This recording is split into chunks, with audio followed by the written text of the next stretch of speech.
أعوذ بالله من الشيطان الرجيم بسم الله الرحمن الرحيم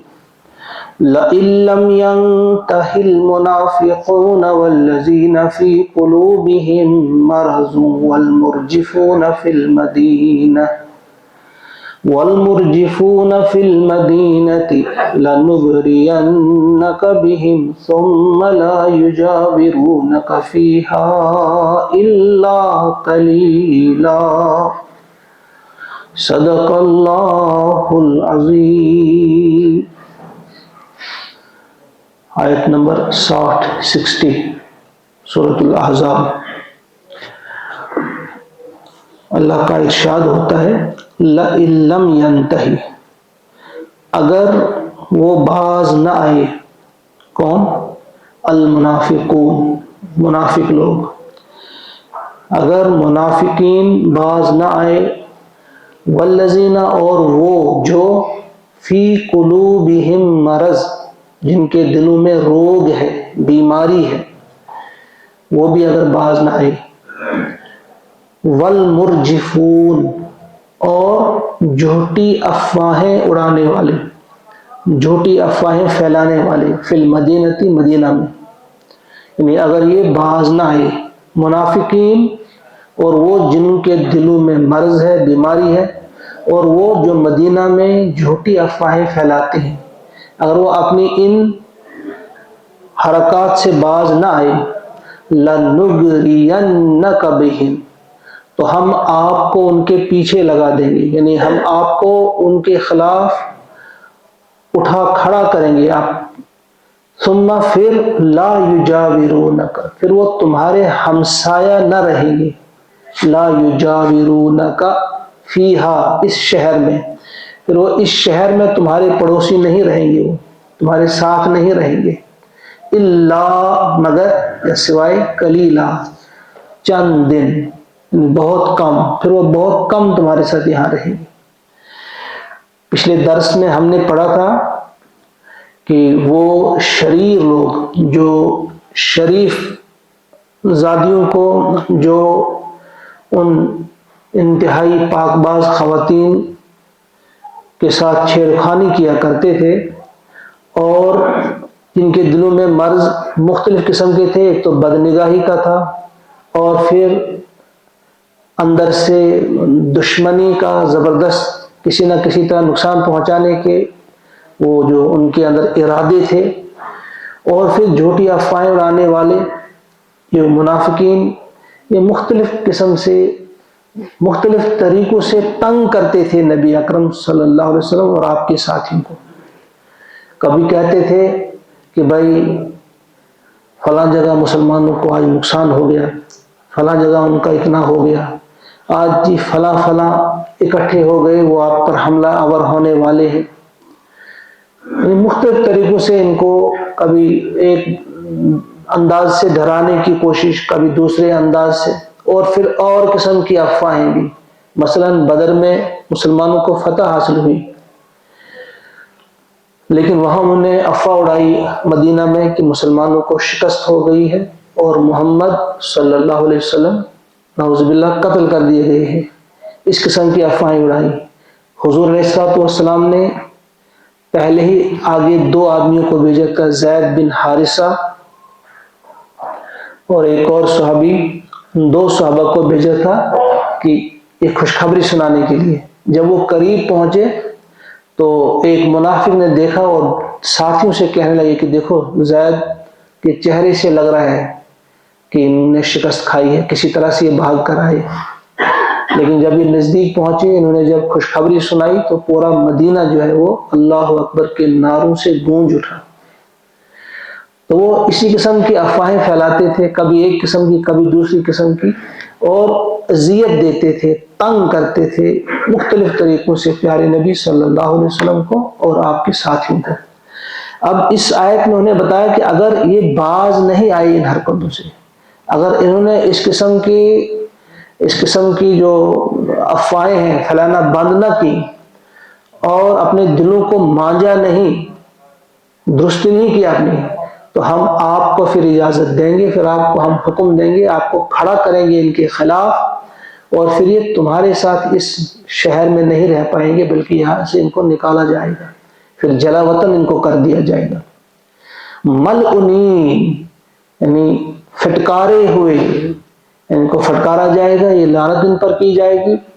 پھٹکارے ہوئے ہوں گے۔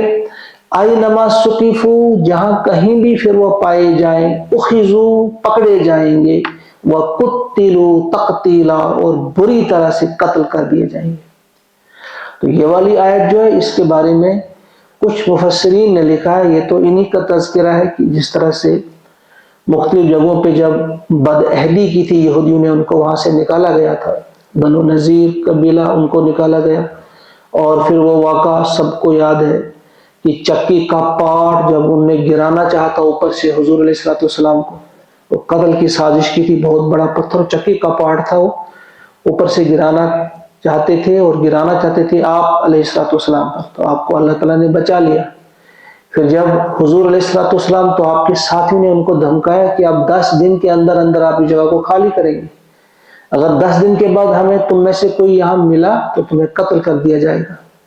تو عبداللہ ابن ابی ان کے پاس گئے، کہا تم کو کوئی نہیں نکال سکتا، میں تمہارے ساتھ ہوں، میرے 2000 جوان آپ کے لیے مٹنے کے لیے تیار ہیں، تم کہیں نہیں جاؤ گے، یہیں رہو گے۔ تو ان کو کچھ بھروسہ ملا، انہوں نے اطلاع بھیجی حضور کو کہ ان کو کہو جی جو کرنا ہے کرو، ہم نہیں نکلیں گے یہاں سے۔ تو پھر انہوں نے ان کا محاصرہ کیا۔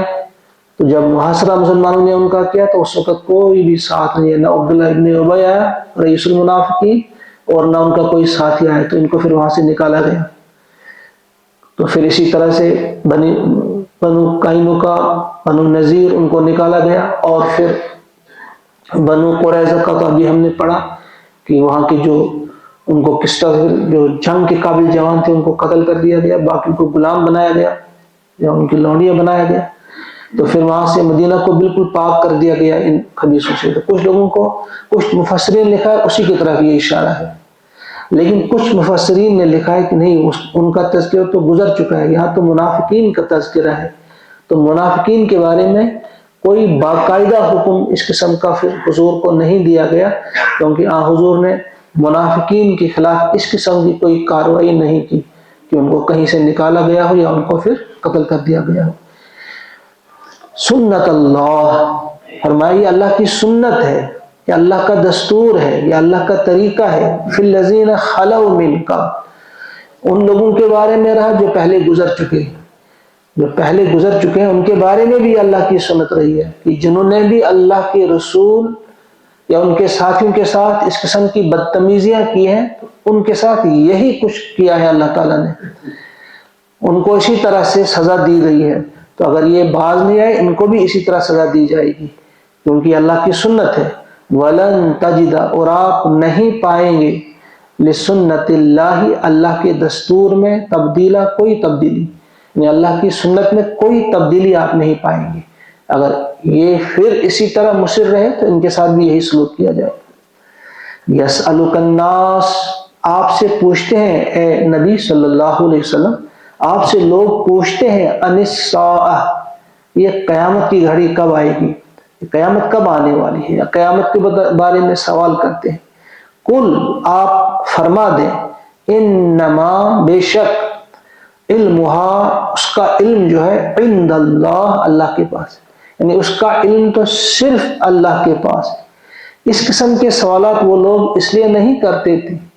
کہ وہ جاننا چاہتے تھے کہ قیامت کب آئے گی، نہیں، بلکہ وہ تنگ کرنے کے لیے، بلکہ وہ مذاق ایک قسم کا کہ بھئی دیکھو یہ قیامت کی رٹ لگائی انہوں نے، ہے کب وہ قیامت، دکھاؤ نا ہمیں کہاں ہے۔ تو یہ مذاق کے طور پہ آپ کو تنگ کرنے کے لیے اس قسم کے سوالات کیے جاتے ہیں، اور اس کا علم کسی کو نہیں ہے، صرف اللہ کو ہے۔ اگر اللہ کے علاوہ کسی اور کو اس کا علم دیا جاتا تو سارا مسئلہ ہی بگڑ جاتا، پھر وہ امتحان کیسے رہتا۔ تو یہ کسی کے پاس یہ علم نہیں ہے، صرف اتنا کہا گیا ہے کہ آپ ان سے یہ کہیں، جس طرح ایک صحابی نے آپ سے پوچھا تھا متی الساعہ، قیامت کی گھڑی کب آئے گی، تو آپ نے پوچھا تھا وما عادت لها، تو نے اس کے لیے کیا تیاری کی ہے؟ قیامت کے بارے میں کیوں پوچھتے ہو؟ تم بتاؤ تیاری کیا کی ہے؟ اس نے کہا تھا کچھ زیادہ تیاری تو نہیں کی ہے، بس یہ ہے کہ ہمارے دل میں اللہ اور اللہ کے رسول کی محبت ہے۔ تو آپ نے فرمایا انت مع من احببت، آپ اس دن اسی کے ساتھ ہوں گے جس سے آپ محبت کرتے ہیں۔ کہ اگر آپ سچے اس بات میں ہوں گے کہ اپنے رسول سے، اللہ کے رسول سے اگر آپ محبت کرتے ہوں گے تو یقیناً اسی کے ساتھ آپ ہوں گے۔ تو یہ کچھ مخلص مسلمان تھے جو اس قسم کا سوال کرتے تھے، لیکن یہ سوال جس کا تذکر یہاں پر ہے ان منافقین کا یا ان یہودیوں کا جو غیر ضروری طور سوالات کیا کرتے تھے۔ وما یدریک، اور اللہ تبارک و تعالیٰ فرماتے ہیں آپ ان سے یہ بھی بتا دیجیے کہ تمہیں کیا خبر، یا حضور سے ہی کہا گیا ہے وما یدریک، کہ اے نبی صلی اللہ علیہ وسلم آپ کو کیا خبر، لعل شاید، الساعۃ کہ وہ گھڑی، سات گھڑی کو کہتے ہیں لیکن ال جب لگتا ہے اس کا السا خاص گھڑی، اس سے مراد ہے قیامت کی گھڑی، تو شاید وہ قیامت جو ہے تکون قریبا، وہ قریب ہی ہو۔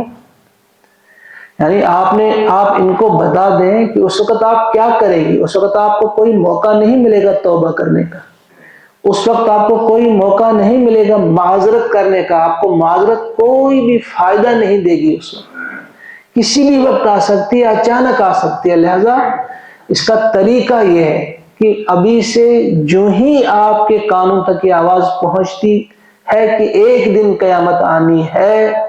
سب مردے زندہ کیا جائیں گے اور ان سے سوالات ہوں گے، تو اس کے لیے تیاری کرو، اس امتحان کے لیے تیاری کرو، اس بڑے امتحان کے لیے تیاری کرو جس کا آنا یقینی ہے۔ اللہ تعالیٰ ہمیں وہ یقین عطا فرمائے اور ہم وہ یقین کر بیٹھیں کہ واقعی وہ گھڑی آنے والی ہے اور پھر ہم سے بھی سوالات ہوں گے، ہم سے بھی پوچھا جائے گا، تو ہم تیاری کریں، ان سوالوں کے جوابات کی تیاری ہم کریں۔ ایک بار ہم ان آیات کو پڑھیں گے۔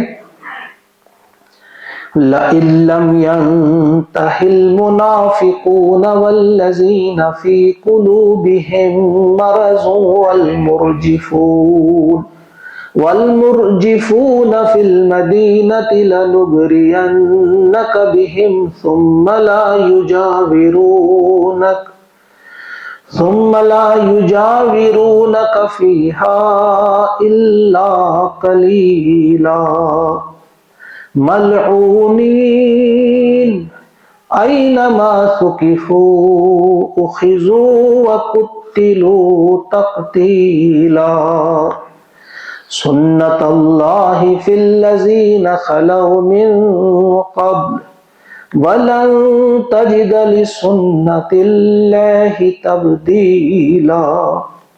يَسْأَلُكَ النَّاسُ عَنِ السَّاعَةِ قُلْ إِنَّمَا عِلْمُهَا عِندَ اللَّهِ وَمَا يُدْرِيكَ لَعَلَّ السَّاعَةَ تَكُونُ قَرِيبًا صدق اللہ العظیم۔ اللہم نور قلوبنا بنور القرآن وزین اخلاقنا بزینت القرآن واملأ صدورنا بروح القرآن ربنا تقبل منا انك انت السميع العليم آمين۔ السلام علیکم ورحمۃ اللہ۔